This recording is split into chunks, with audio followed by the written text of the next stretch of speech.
Hi friends, এই যে নতুন ব্যাগ ডিজাইন।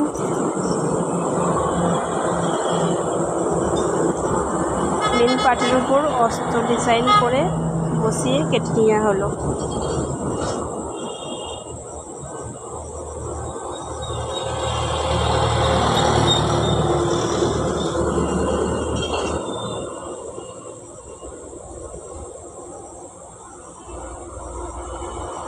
একটি পিটসের জন্য কেটে রাখা হলো।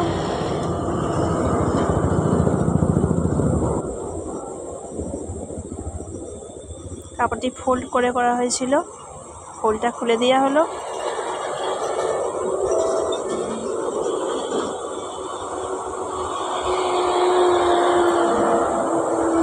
দুটো পার্ট একবারে কাটা হয়ে গেল।